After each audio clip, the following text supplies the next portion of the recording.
এই একটা লিখিত আপনার একটা চিঠি আমাকে ভিকটিমের ওয়াইফ মানে যে ছেলেটি মারা গেছে তার স্ত্রী আমার হাতে দিয়েছে।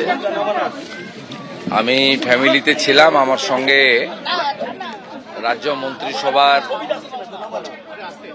2 সদস্য অর্জুন সিং এবং সুমনা সরকার ছিল।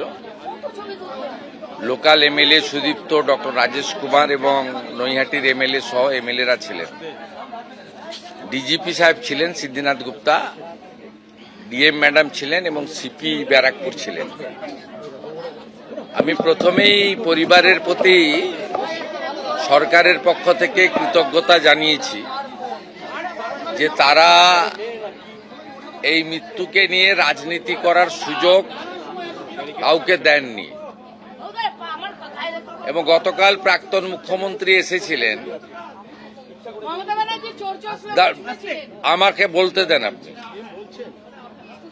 প্রাক্তন মুখ্যমন্ত্রী এসেছিলেন, সেখানেও উনারা বাড়ির লোকেরা দেখা তো করেনি। উনার দাদা শুধু বলেছিলেন যে আমি বিচার চাই, বিচার দিতে পারবে লোকাল প্রশাসন, অর্থাৎ তিনি পুলিশ এবং রাজ্য প্রশাসনের উপর আস্থা রেখেছেন। এটা একটা বড় পাওনা। পশ্চিমবঙ্গের রাজনীতিতে বিভিন্নভাবে ধরুন কোথাও পুলিশের গুলি চালনাতে, সেখানে পুলিশের দোষ বা অন্য কার দোষ আমি জানি না, রাজনৈতিক সংঘর্ষে, বোমাবাজি, বন্দুকবাজি, সংগঠিত রাজনৈতিক সন্ত্রাস এবং পুলিশের হেফাজতে বা রাজনৈতিক হেফাজতে অনেককে রাজনৈতিকভাবে তুলে নিয়ে গিয়েও খুন করা হয়েছে, এমন অনেক উদাহরণ রয়েছে এই পশ্চিমবঙ্গে। কিন্তু আপনারা, আমি প্রয়াত জ্যোতিবাবুর কথা বলবো না, প্রয়াত বুদ্ধবাবু এবং প্রাক্তন মুখ্যমন্ত্রী মমতা ব্যানার্জির সময়ে একটা উদাহরণ দেখাতে পারবেন না যে রাজ্য সরকারের প্রশাসনিক প্রধান মুখ্যমন্ত্রী, তিনি রাজ্য মন্ত্রিসভার সদস্য ডিজিপি তাকে সাথে নিয়ে রাজনৈতিক ভিন্নমত পোষণ করা লোকের বাড়িতে এসেছেন, তার বক্তব্য শুনে তাকে সরকারের যে কর্তব্য সেটা পালন করার জন্য। এই উদাহরণ আপনি পাবেন না যেটা আমাদের সরকারের সময় আপনারা দেখতে পাচ্ছেন। পরিবারও কমপ্লিটলি তৃণমূল পরিবার, ওর মিসেস কাউন্সিলর, তারাও বর্তমান সরকার এবং পুলিশ প্রশাসনের উপরে হায়ার লেভেলের উপর, লোকাল পুলিশের উপর ওদের অভিযোগ আছে, সিপি ডিজিপির উপরে, ডিএম এর উপরে, চিফ মিনিস্টারের উপরে, লোকাল এমএলএ এর উপরে কনফিডেন্স রেখেছে। এটা আমাদের বড় পাওনা। উনার পরিবার আমার কাছে দুটো জিনিস চেয়েছেন। বলেছেন পুলিশের হেফাজতে মারা গেছে এবং আমরা জেনেছি শারীরিক অত্যাচার হয়েছে। আপনাকে দোষী পুলিশদের বিরুদ্ধে কঠোর ব্যবস্থা নিতে হবে। দ্বিতীয়, উনি বলেছেন দুটো বাচ্চা আছে, উনি আর্নিং মেম্বার ছিলেন, এদের পড়াবো কি করে, আমি খাবো কি, আপনাকে আমার ভবিষ্যতের দায়িত্ব নিতে হবে আর বাচ্চাদের পড়ানোর দায়িত্ব। তৃতীয়টা উনি বলেননি, আমরা করেছি। আমি উনাদেরকে যেটা বলেছি সেটা আপনাদের বললাম যে পুলিশের লকআপে বা হেফাজতে মারা গেছে, এটা তো দিনের আলোর মতো সত্যি। কতটা শারীরিক অত্যাচারে মারা গেছে বা কিভাবে মারা গেছে এটা আমি বা ডিজিপি সাহেব বলতে পারবো না। 3 জন ডাক্তারের নেতৃত্বে যে পোস্টমর্টম হয়েছে ভিডিওগ্রাফি দেখে, তাদের রিপোর্ট যতক্ষণ না পুলিশ আইও কালেক্ট করছে ততক্ষণ এটাতে কনক্লুশনে আসা যাবে না যে পুলিশের গাফিলতি প্রমাণিত, কারণ তাদের কাস্টডিতে মারা গেছে। এবারে কতটা কি অত্যাচার করেছে ইন ডিটেলস পিএম রিপোর্টে পাওয়া যাবে। আমরা প্রাথমিকভাবে থানার আইসিকে ক্লোজ করছি পুলিশ লাইনে, আর আইও ইনভেস্টিগেটিং অফিসার তাকে সাসপেন্ড করছি। ম্যাজিস্ট্রেরিয়াল ইনকোয়ারি এক্ষেত্রে প্রোটোকল ম্যান্ডেটারি। সাধারণত ডেপুটি ম্যাজিস্ট্রেট লেভেলে বা এসডিও লেভেলে ইনকোয়ারি হয়। আমরা এক্ষেত্রে ঘটনার গুরুত্ব অনুভব করে এবং পরিবারের দাবি মেনে উত্তর 24 পরগনা জেলা শাসক মহোদয়াকে ম্যাজিস্ট্রেরিয়াল ইনকোয়ারি করার জন্য দায়িত্ব দিচ্ছি। চিফ সেক্রেটারি বিকালের মধ্যে তার নোটিফিকেশন বের করে দেবেন, অফিসিয়াল অর্ডার বের করে দেবেন। আমি ফিরে গিয়েই করে দেবো ফাইলে সই। সেকেন্ড হচ্ছে ওর পরিবারকে আমি হোম মিনিস্টার, বছরে 3টে অ্যাটেন্ডেন্ট পাই। আমি ও স্ত্রীকে আমার অ্যাটেন্ডেন্ট হিসেবে চাকরি দিলাম। উনি শোক কাটিয়ে ওঠার পরে লোকাল থানার সঙ্গে অ্যাটাচ থাকবেন এবং 12 মাস 15,000 টাকা করে এরা পায় অ্যাটেন্ডেন্ট। 12 মাস কমপ্লিট হলে গ্রুপ ডিতে পার্মানেন্ট হয়ে যায়, কারণ বাকি চাকরি তো পরীক্ষা দিয়ে হয়, আমরা তো ভাবে চাকরি দিতে পারি না। C agreed. আমরা থার্ড যেটা বলেছি যে মৃত্যু অর্থ দিয়ে হয় না, কিন্তু সব প্রদেশেরই সরকার, কেন্দ্রের সরকার একটা দায়িত্ব থাকে। এই জন্য CM relief fund, PM relief fund, এই জন্যই ডিজাস্টার ম্যানেজমেন্ট ফান্ড, এই জন্যই থাকে, এক ব্যবস্থা থাকে সরকারের। ওরা আমাদের কাছে অর্থ চায়নি, কিন্তু আমি চিফ মিনিস্টার রিলিফ ফান্ড থেকে 10 লক্ষ টাকার একটি চেক ওনার মিসেসকে দিয়েছি। বলছি এটা আপনাকে নিতে হবে না, আপনাকে একটা চাকরি, ছোট চাকরি হলেও দিলাম আমরা। 2টো বাচ্চার নামে আপনি MIS করে দেন, ওদের পড়াশোনাটা দেখতে হবে। আর পোস্টমর্টম রিপোর্টে যা আসবে এবং ডিস্ট্রিক্ট ম্যাজিস্ট্রেটের নেতৃত্বে ম্যাজিস্ট্রেরিয়াল ইনকোয়ারিতে যা রেকমেন্ডেশন দেবে তার ভিত্তিতে পরবর্তী পদক্ষেপ আমরা মেনে চলব। কাস্টোডিয়াল ডেথের ক্ষেত্রে সুপ্রিম কোর্টের, NHRCর এবং রাজ্য সরকারের নিজস্ব কিছু ব্যবস্থা রয়েছে, সেই ব্যবস্থা মেনেই এটা করবেন। ডিজিপি সাহেব পার্সোনালি এবং হোম সেক্রেটারি ম্যাডাম পার্সোনালি এটা লুক আফটার করবে এবং আমাকে রিপোর্ট দেবে, এবং MLA এবং সিপি প্রপারলি লোকাল ফ্যামিলিকে ইনফর্ম করতে থাকবে যে সরকারের ইনভেস্টিগেশন এবং তার অ্যাকশনের প্রসিডিওরটা কি হলো। যিনি অভিযোগ করছিলেন তাকে নাকি মারার চেষ্টা হয়েছে ইত্যাদি ইত্যাদি। দেখুন, আমি আপনাকে প্রথমত বলি, উনি প্রাক্তন মুখ্যমন্ত্রী এবং একজন বিশিষ্ট রাজনৈতিক নেতা বা নেত্রী হিসেবে প্রোটোকল পান জেড প্লাস নিরাপত্তার। আমাদের সরকার আসার পরে উনার নিরাপত্তা তুলে নেওয়া হয়নি। উনি যেখানে খুশি যেতে পারেন, কিন্তু যেখানে পুলিশ মনে করে বা 163 থাকে সেখানে রেস্টেন করা হয়। যদিও আমার এই 3 মাস সময়কালে বারুইপুরে 163 ছিল, কিন্তু 4 জনকে অ্যালাউ করা হয়েছে, কিন্তু আমাকে 104 বার হাইকোর্টে যেতে হয়েছে। উনি সব জ্ঞান না দিলেই ভালো। উনাকে আমি পরামর্শ দিতে পারি না, বয়সে বড়, মুখ্যমন্ত্রী হিসেবে অনুরোধ করব আপনি প্রপারলি ডাইরেক্টর অফ সিকিউরিটিকে, সিপি কলকাতাকে, ADGLOকে, যদি ডিজিপি আপনার পছন্দের না হয়ে থাকে আপনি যাকে পছন্দ করেন, বা আপনার অফিস তো আছে, আপনার পার্টি আছে, এখনো ছোট হয়ে গেলেও আছে, ভেঙে গেলেও আছে, তা আপনি মেল করে আপনার শিডিউল জানালে আপনি যে প্রোটেকশন পান অ্যাজ পার ব্লু বুক, সেই প্রোটেকশন আপনি পাবেন। কালকে আপনি না জানিয়ে এসেছেন এবং ভারতীয় জনতা পার্টির কোনো লোককে আমি ছবিতে দেখিনি।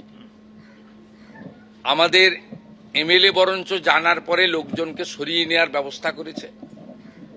আর আমি সিপিকে ধন্যবাদ দেব, তিনি ডিসির নেতৃত্বে, আমি টিভিতে আপনারা এখনো দেখাচ্ছেন, মাঝে মাঝে দেখেছি, অন্তত কয়েকশো পুলিশ ছিল। এই পুলিশ মোবিলাইজেশন করতেও টাইম লাগে। এই পুলিশ মোবিলাইজেশন করতেও একটা থানাতে এত পুলিশ থাকে না, লাইনে থাকে, ব্যাটালিয়নে থাকে, সেখান থেকে ফোর্স আনতে হয় যখন ভিআইপিরা আসেন। তা পুলিশকে আপনি কোনো সুযোগই দেননি। তারপরেও আমি বলবো কিছুই ঘটেনি। আর আপনার ওই পাথর টাথরের গল্প, ওগুলো সব মানুষ দেখেছে। আমি আপনাকে পরামর্শ না দিয়ে অনুরোধ করব, আপনি কোথাও গেলে পুলিশকে টাইম নিয়ে জানিয়ে আসবেন। যতটুকু ব্যবস্থা করার পুলিশ করবে, এবং আপনার যদি কোনো লোক থাকে তার সঙ্গে লিয়াজো করেই করবে। আপনি যেখানে খুশি যেতে পারেন, কিন্তু আপনি 15 বছরে 315 জন বিজেপি কর্মীকে খুন করেছেন। এর সাথে অভয়ার মতো ইনসিডেন্ট অসংখ্য। আপনি কোথাও একবারও কোনো আপনার অপোজিট থটের লোকের বাড়িতে গিয়ে সহানুভূতি দেখিয়েছেন, এ উদাহরণ নেই।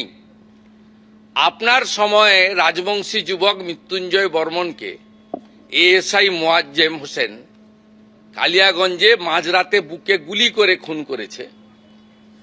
আপনি মৃত্যুঞ্জয় বর্মনের পরিবারের পাশে দাঁড়াননি, কিন্তু আপনার দলের কর্মী এবং আপনার দলের কর্মী স্ত্রী, যিনি তৃণমূল কংগ্রেসের এখানকার কাউন্সিলর, তার বাড়িতে রাজ্যের মুখ্যমন্ত্রী হাই লেভেল টিম নিয়ে এসে পরিবার যা যা চেয়েছে প্রাথমিকভাবে সেটা পূরণ করার মধ্য দিয়ে একটা মুখ্যমন্ত্রীর, শুধু দলের নয় রাজ্যের, এটা আপনাকে আমি বুঝিয়ে দিয়ে গেলাম, শিখিয়ে দিয়ে গেলাম।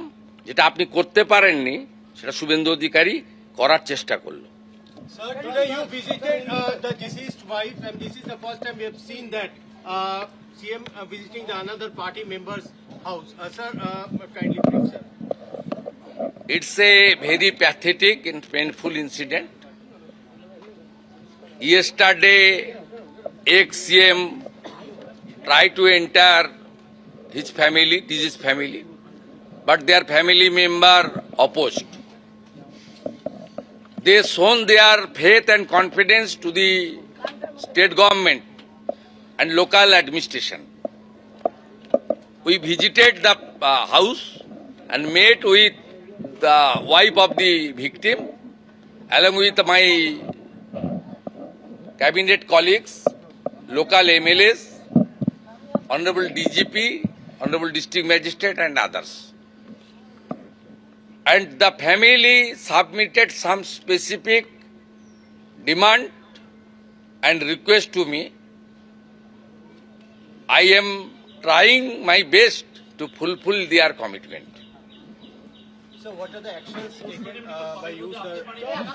Initially, we are waiting for postmortem report.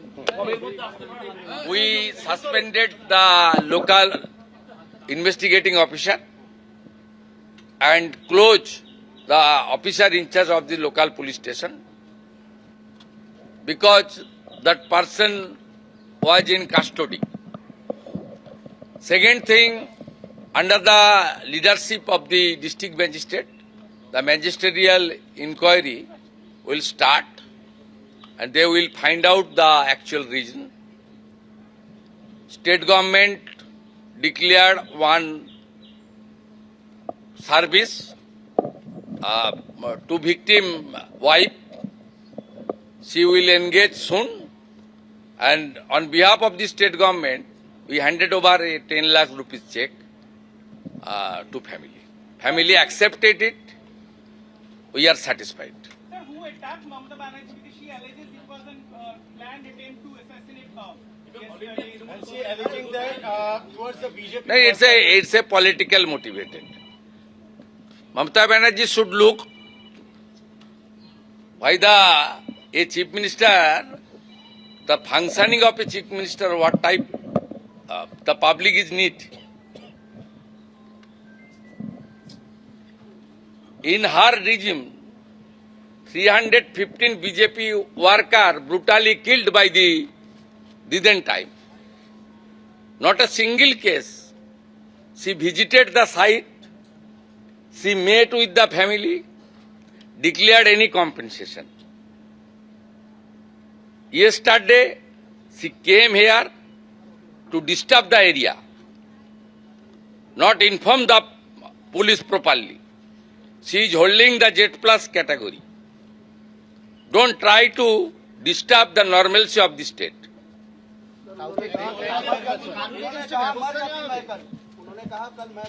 आप भी थे ना? वो क्या बोलता है कादा बांग्ला में, उसमें कोई कोई मर जाता है. কারুর এগেইনস্টে ব্যবস্থা নেওয়া হবে কালকের ঘটনায় কোনো ব্যবস্থা নো নিড, কমপ্লিটলি পাবলিকের জনরোষ হয়েছে, কিচ্ছু হবে না. কেউ পাথর ছোড়েনি, ছবিতে পুলিশ দেখেনি.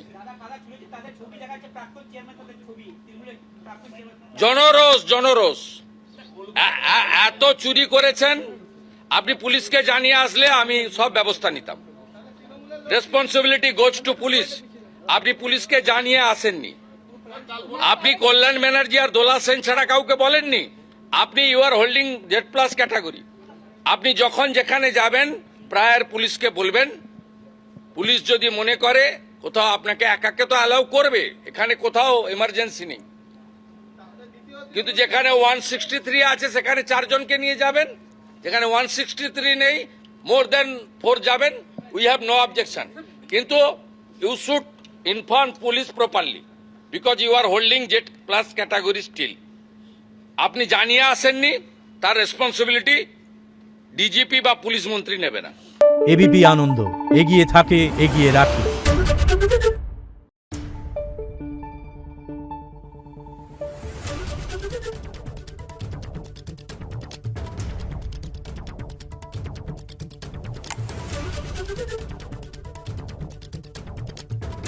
Thank you.